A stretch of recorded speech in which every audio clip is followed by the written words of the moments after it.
I feel like the game really wanted to show off by having me land on every single possible space on the board. Hi, I'm Bo. Welcome back to Bo's Books, and welcome back to Season 1, Episode 2 of Final FMC, where I'll be playing the horror-themed TBR game that I created. Final FMC is a horror-themed TBR game where you play as a final girl trying to survive the killer of the month. You travel around the board, rolling a d6, and there are 5 different space types that you could possibly land on. That is killers, locations, victims, plot twists, and weapons. I'll add a little cheat sheet here so you can see what the actions are correlating to each space. Your TBR is complete when the killer drops to 0 lives. If you want an in-depth overview of the rules, you can check out my first Final FMC video linked down below in the description. There's also a download link that I've included with the complete game, and it also includes a rule book, so you can go ahead and read through that too if you're interested in playing on your own. And if you do end up playing, please let me know in the comments because I'd love to hear all about it. Now, before we jump into this month's game, we need to go over the epilogue phase for August. So during the epilogue phase, I will lose 1 life for every book that I did not read on my TBR. If I collected any saved victims or location cards, I could potentially use those to help me regain any lost lives. Now, if my final girl drops to 0 lives, the killer wins and gets shuffled back into the deck. But if I survive the month with at least 1 life left, my final girl wins and the killer is defeated and removed from the game. That killer will not be seen again until I defeat all 13 other killers in the killer deck. Now that I've explained it a little bit, let's see how I actually did in the month of August. I'll add my lives up here like a video game so you can see when I lose or regain lives. So my final girl for August was the good girl, and her perk was hard to kill, which means I got to play the game with 4 lives this month instead of the usual 3. Now she prompted me to choose a classic or closed door romance, and I chose Anne of Green Gables for this prompt, and I'm happy to say that I did finish it. The killer for August was the nun, and I chose to escape with prompt number 2, which was choose a book featuring an exorcism or paranormal investigators. I chose My Best Friend's Exorcism by Grady Hendrix, and this book continues to elude me.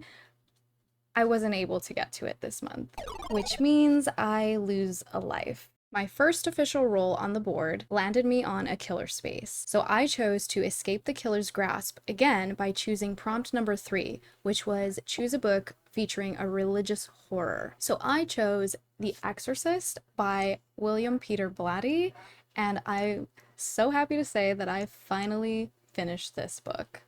My second roll landed me on a location space where I drew the haunted house card, which prompted me to have to choose a book that features a house on the cover. Now, this may have been a stretch, but I did choose Everything She Does Is Magic by Bridget Morrissey. And I'm happy to say I did complete it because that is an arc that I had.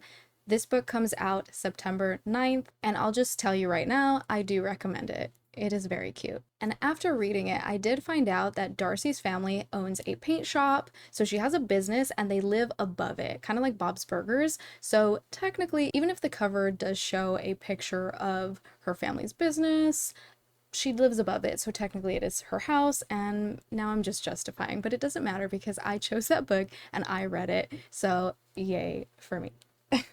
My third and final roll of the month landed me again on a killer space, so I chose to escape again using prompt number 1, which said to choose a book featuring a cult. So for that one, I chose The Honeys by Ryan LaSala, and I did complete it. Now, if you're interested in hearing my actual thoughts on any of the books that I read in August, be sure to subscribe and hit the notification bell so that you can be sure to check out my August wrap that should be coming out very soon. So because I completed a location card, I can choose to hide, which lets me regain a lost life. So I'm going to add my lost life back to my health bar, which brings me back to full health, which means that my final girl defeated the nun And that killer is now out of the deck. I really wish I was able to animate a little cartoon because in my brain, I feel like this is where I would insert a little like short animation clip of my final girl running away from the nun, being chased, escaping her, hiding in a haunted house, and then escaping her again, and then the nun getting like consumed by the haunted house, never to be seen again. Can you picture it in your mind? Can you? I feel like that would just be so cool. But I have no artistic bone in my body, so I could not draw that, nor could I animate it. So yeah, we'll just have to imagine and do theater of the mind. I also thought it would be really fun to show my overall stats after every epilogue so we can see where I am in the overall game. 1 out of 14 killers have been defeated, 5 out of 5 final girls are still alive, and no victims have been taken or saved so far. And now that we've completed the epilogue for August, let's get into the game for my September TBR.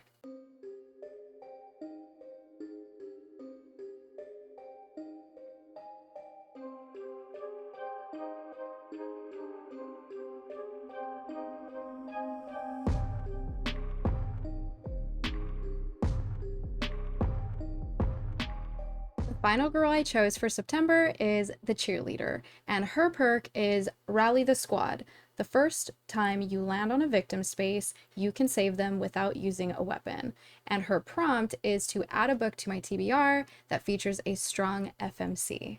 So I'm not gonna lie to you, I played this game last night with my best friend, and we ended up staying up until like 1 o'clock in the morning trying to figure out what books we were going to actually use for the prompts that we got from the game, because we are also participating in the Magical Readathon in September. So therefore I had to try and combine my Final FMC TBR with my Magical Readathon TBR so that I didn't just have a million books to read in September. So me and my best friend were working so diligently to try and double up on these prompts. So as I'm revealing my books for Final FMC, I will also be letting you know which prompts those correlate with my Aurelium Academy course schedule. So the book that I chose for my cheerleader prompt was In the Country We Love by Diane Guerrero. I was really excited to get this book on my TBR because if you watched my previous videos where I talked about the challenges that I'm also doing for the year, I have a prompt on Bo's 25 and 25 that says read a nonfiction.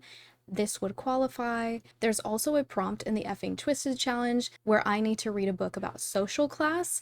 This book also qualifies. I'm also doing the A to Z challenge and I'm missing the letter I, so this book would also qualify. September 15th to October 15th is also Hispanic Heritage Month, which is going to be perfect to add this book to my September TBR. And this also fulfills one of my Magical Readathon prompts, which is my astronomy class, Orbital Shifts, which is prompting me to read a genre that I don't usually read.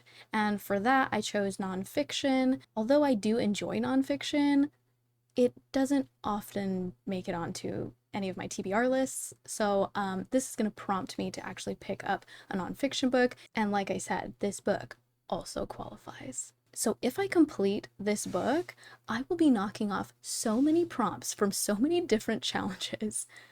I really, really need to read this book. So this was a book written in 2016 by Diane Guerrero, who is, if you've watched Orange is the New Black or Jane the Virgin, she is an actress from those shows.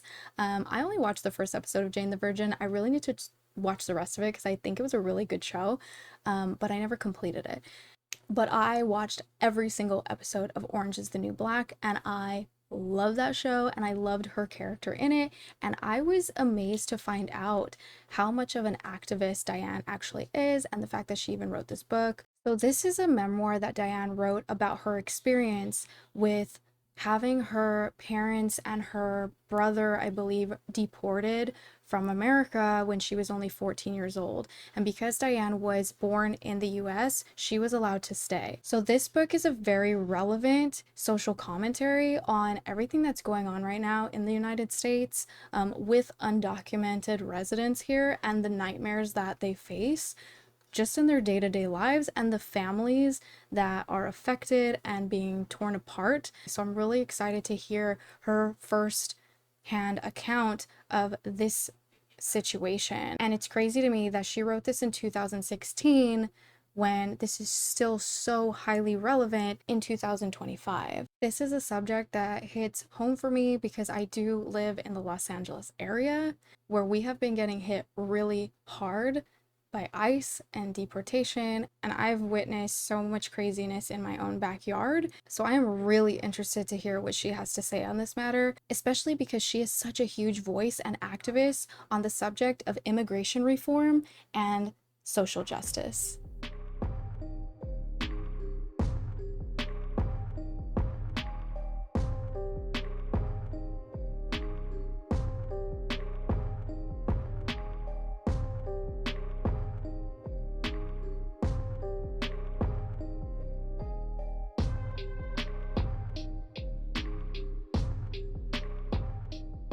The killer card I chose was the Nightmare, and I have to escape by choosing one of his prompts, so I ended up going with prompt number 1, and that says add a book to your TBR that involves dreams or nightmares. So I chose The Scald Crow by Grace Daly, and I chose this book for a number of reasons. In the synopsis, it does mention recurring nightmares that the protagonist has, so I was like, this is perfect, I'm already choosing this. So I have an arc of this book. It's getting published October 14th, which means I really need to get to it. So as a moon warden, I have to take an astronomy class, and that class is Invisible Stars.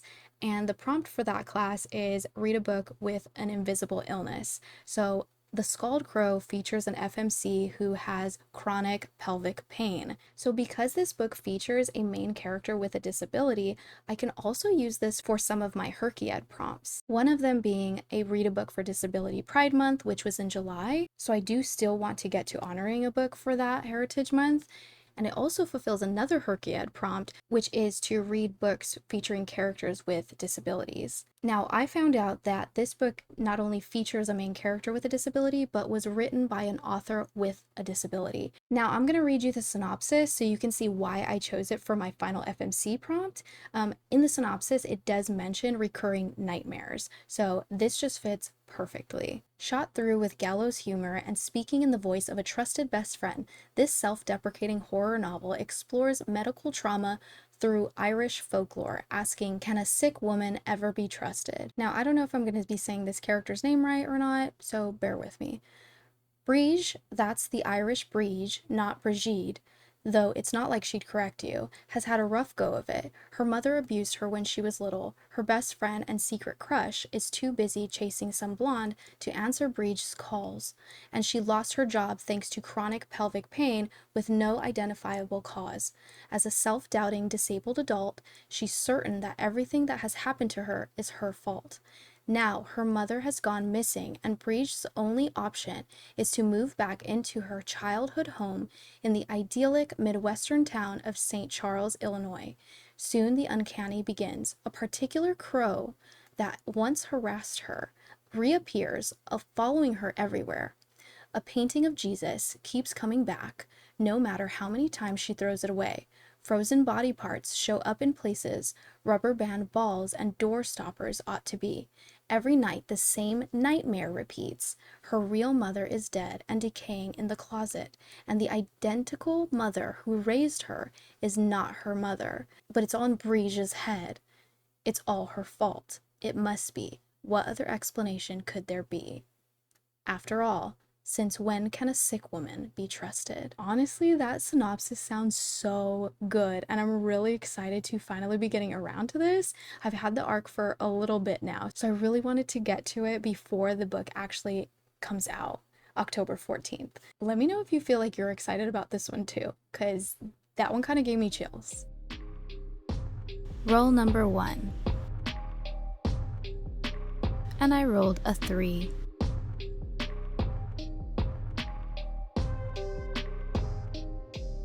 I'll now place my Final Girl on any killer space on the board and move her clockwise 3 spaces. This landed me on a weapon space. Because I don't already have a weapon, I can equip a new weapon and add a book to my TBR using its prompt. My first roll landed me on a weapon space and I got the Holy Relic.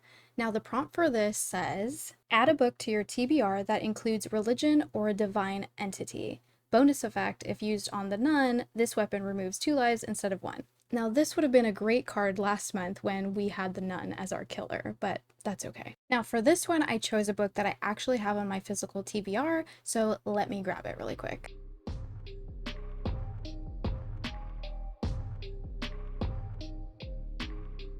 Okay, I chose Piercing the Darkness by Frank Peretti. Now, don't be fooled, it's not this huge book. This is actually 2 books in one. Piercing the Darkness is actually book 2 in his Darkness duology. So I chose this book because it is religious fiction, and I did read This Present Darkness a few years ago and loved it. It was a 5-star read for me. It was so good. Now, this duology was actually recommended by my mom, so she really wanted me to read this book. She thought I would love it, and she was right. I loved the first one, but I just never got around to reading the second one. So in Herkiad, one of the bingo squares is challenge yourself, and for that, I chose to challenge myself by reading family picks. So I was going to read a book by my husband, recommended by my stepdaughter, and recommended by my mom. So I'll be using Piercing the Darkness as my mom's recommended book because she really wants me to complete it. So even though this is 2 books in one, as you can see, it's still not a very short book. I am intrigued to see where the story goes. The original story, This Present Darkness, is about spiritual warfare. So you have demons versus angels and the people's lives that it affects. So I'm assuming that this second book has to do with the same thing. Let me read the synopsis just to be sure, because to be honest, I've never actually read what the second one is about. Now, my mom did tell me that book 2 is not as good as book 1 in her opinion, but I'm still very interested to actually complete it. So the back of the book is a little intense. It says spiritual warfare. Is it real or is it fiction? If you think it's fiction, think again. Okay, so the inside flap says Bernice becomes a key player in Piercing the Darkness. Uh-oh, I don't remember who Bernice is. I read this book years ago. Ooh. I might have to go back and read some Spark Notes. Peretti's second non-stop thriller, when she meets Sally Beth Rowe, an enigmatic woman with a dark past, a ruthless lawsuit against a struggling Christian school, a corrupt police force and school board, and a violent coven, are only a few of the strands in the evil web that threatens to drag Sally to certain death. But powerful angelic entities are protecting her and leading her to an ultimate confrontation that will shake spiritual realms. And behind every scene, a host of spiritual beings battle desperately for men's and women's souls. Only the power of prayer can tip the balance. So yeah, this is a pretty intense book about good versus evil, and I'm finally going to complete this duology if I'm able to actually get around to it and complete it. Roll number 2, and I rolled a 5.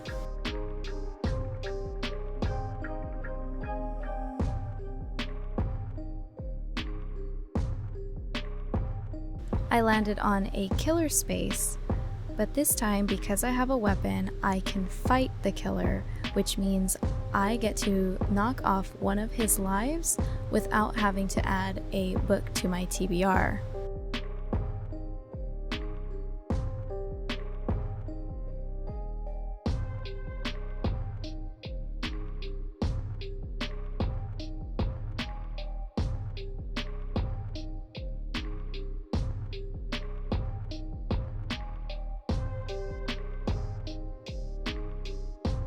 Roll number 3.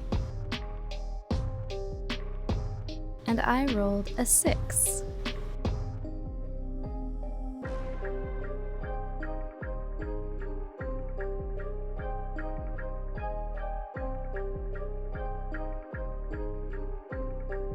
I landed on a location space.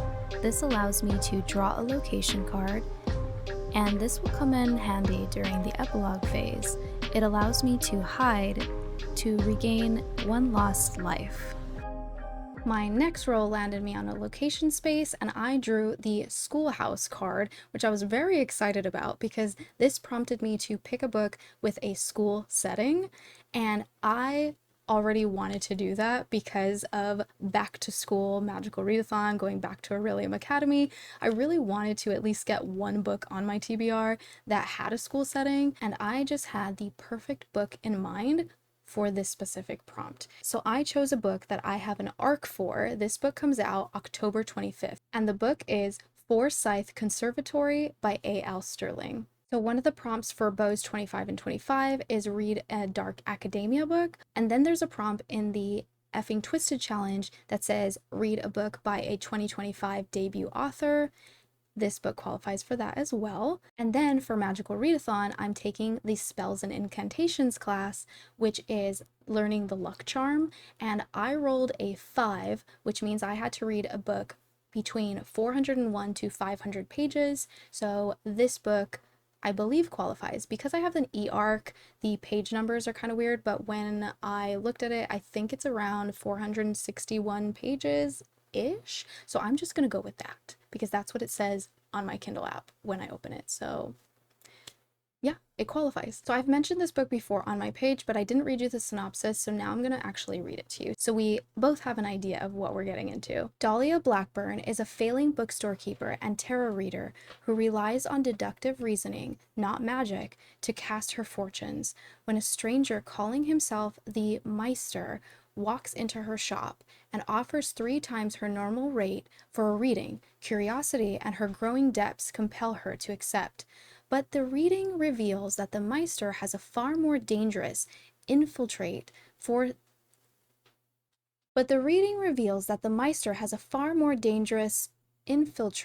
what?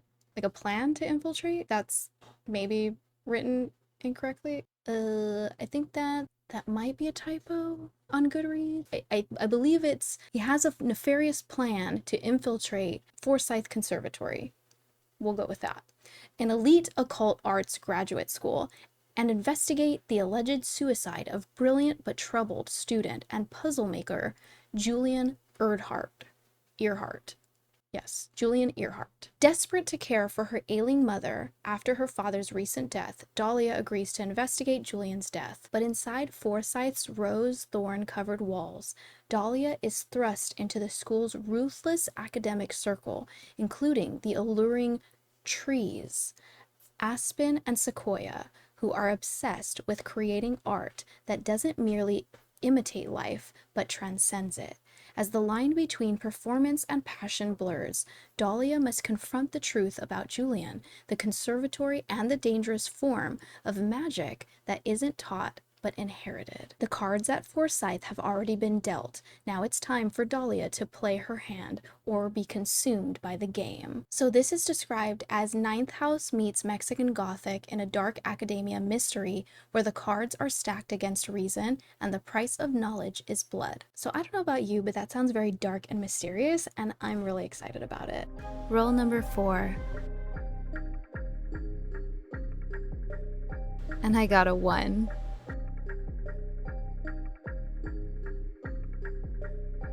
This landed me on the plot twist space. The next space I landed on was a plot twist. So for that, what I did was add 100 different prompts to a spinner wheel, and I'm going to randomly generate a prompt for the next book on my TBR.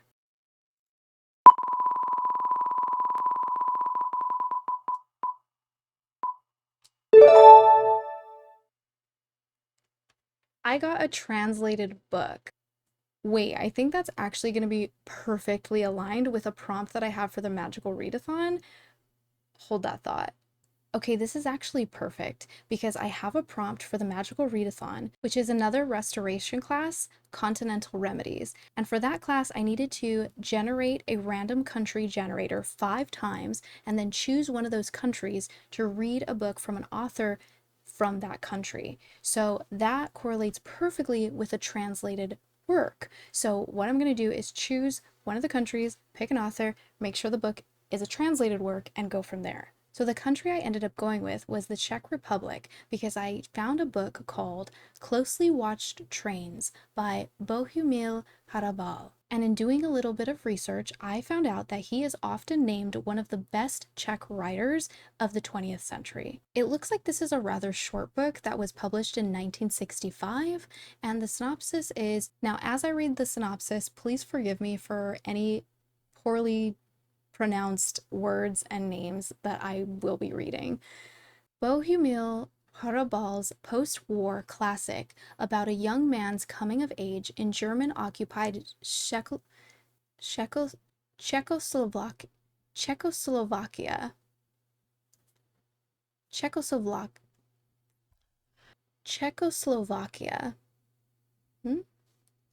Is among his best beloved and accessible works. Closely Watched Trains is the subtle and poetic portrait of Milos Hrma, a timid young railroad apprentice who insulates himself with fantasy against a reality filled with cruelty and grief.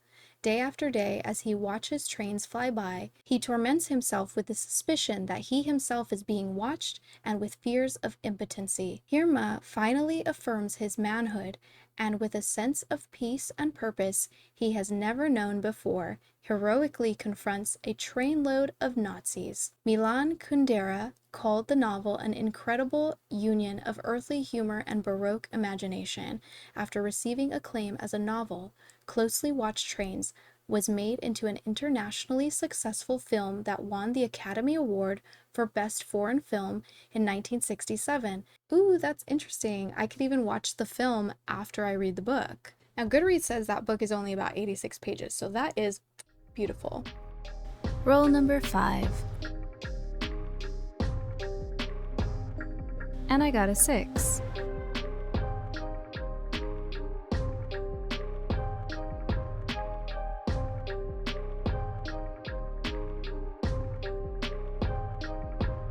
I landed on a weapon space, and because I used my previous weapon already, I can equip a new one.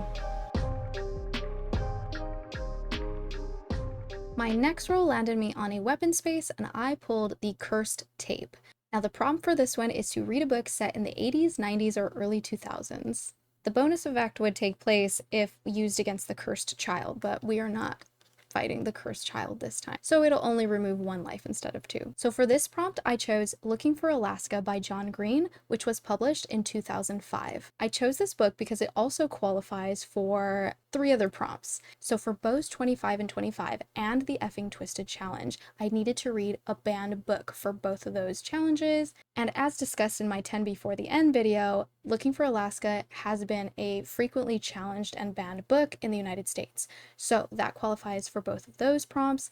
And for the Magical Readathon, I'm taking Restoration, and the class for that is Unbroken Focus, which is prompting me to read a book with a single POV, which Looking for Alaska has. The point of view is from the character Pudge, and he is a teenage boy who goes to this school and meets this girl named Alaska, and she basically changes his whole life. And that's kind of the gist of it. That I know this is a coming of age story, and I love a good coming of age story, so I'm really excited to read it. I feel like that's going to be very nostalgic for me because in 2005 I was also in high school. I really wish I would have read this when I was in high school, but it's okay, I'm reading it now. Roll number 6. And I got a 1. Now this lands me on the victim space.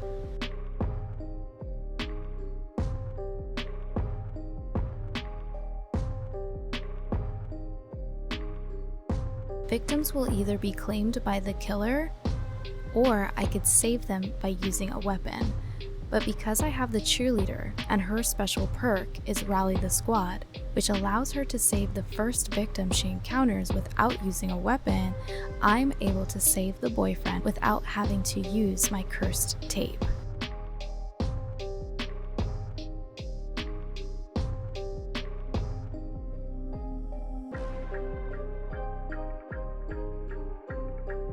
Roll number 7. And I got a 5.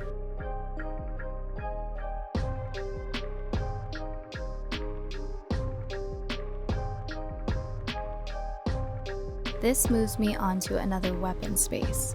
Now, because I already have a weapon equipped, I only have the option to either exchange for a new weapon or ignore it.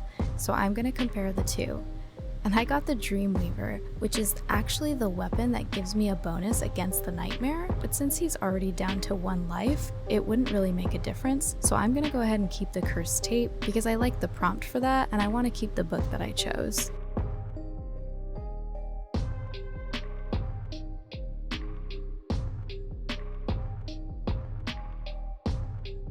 Roll number 8. And I got another 5.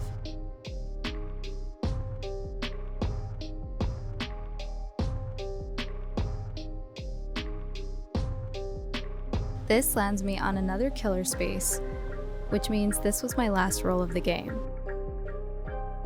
Now, because I have an active weapon, I can use it to fight the killer, and that means I don't have to add another book to my TBR.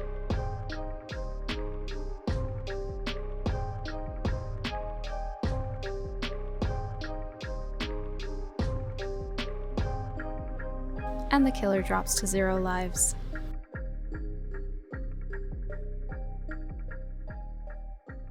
And that concludes my TBR for Final FMC.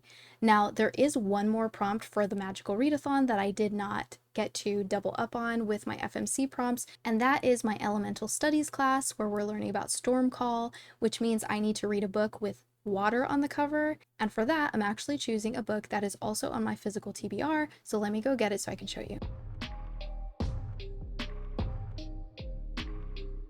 So if you watched my 10 before the end video, I did talk about wanting to read this book before the end of 2025, and this would qualify for one of my Bo's 25 and 25 prompts, which is Read a Goodreads winner from 2024, and this was voted the winner for Best Fiction. Now, I did go into full detail all about this book in my 10 before the end video, so if you want to know more in depth what this book is about, go watch that one.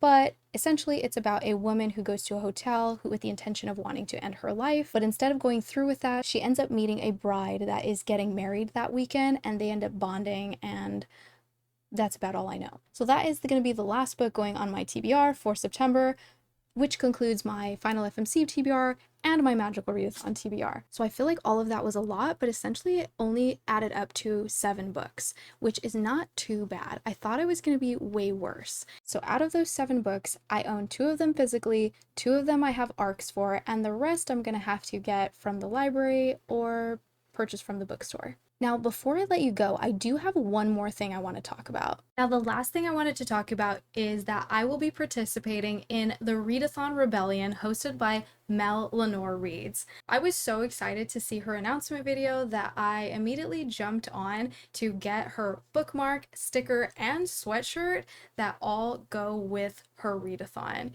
Now, it is really hot right now, but I had to put the sweater on because I needed to show you how cute it is. It says, "The rebellion has begun." How cute is that? And she has it in like a bunch of different colors too. So if you're interested, I would go check it out before they sell out. I also got this beautiful sticker and bookmark, and I'm just obsessed with them, and I'm going to use these for all the books I'm reading in September that I'm reading physically. Aren't these just the most beautiful things you've ever seen? I am so happy with them. And also, I'm really excited about the sweater because once it starts getting really cold, I live in sweatshirts. So I'm really happy to support Mel in this way, and I'm really excited to do her readathon in September. So Mel has created her own world with lore, and I'm going to go ahead and link the announcement video down below so you can hear all about it from Mel herself, because she does a beautiful job of explaining the rules and what we're doing and the lore behind it. So this is the first year she's doing the readathon, so if you want to get in early, I would say join now. She does have intentions of expanding this in later years, continuing the story, furthering and growing the world, I believe. So I'm really excited to get in on this from the beginning. The way that she set it up is really cool. It is not a teams-based readathon, so there's not a lot of pressure in that aspect, which is really nice. And it's also go at your own pace, where she has developed different levels that you can participate. So there is an easy mode, hard mode, achiever mode. So whatever level you want to participate for the readathon, you can, which I feel good about because I feel like there's so much going on in September with my own TBR game and then the Magical Readathon. And then I really wanted to participate in this too, but I didn't want to feel completely overwhelmed. So what I'm going to do is participate using easy mode, which means I roll 2 6-sided dice to get through the board, and I'm just going to roll as I go. Instead of doing everything up front and making a TBR, I'm just going to do it like if I'm playing a game. So I'll roll, see what I land on, learn some more of the story by getting whatever prompts that I have, and then reading a book and continuing on from there. In September, as I'm reading the books for the Readathon Rebellion, I'll record it, and then maybe by the end of the month or sometime next month, I will post a video of how my journey went. And another thing to add is there are 3 different orders that you can join when participating in the Readathon Rebellion. So I am joining the Order of the Eye. And even though it's not like a teams-based challenge, you can join these different orders, and it does affect some of the prompts that you might get, is what she said. So based on what you choose, it could influence what you actually have to read when drawing cards and going through the map. Now, just a snippet of the premise of what we're doing here is the ancestors have captured our leader, and we are going on a journey to try and save her. So that's the game. If you want to know more about it and get more in depth with it, go watch Mel's video, and I will link it down below, like I said. So I'm excited for September. September is going to be jam-packed full of fun things to do and plenty of books to read. Being that I'm going to have so many things to read in September, let's see if I actually survive my own TBR game. Be sure to like, subscribe, and hit the notification bell so that you can tune in next time to see if the cheerleader defeated the nightmare in the epilogue for September TBR. Bye!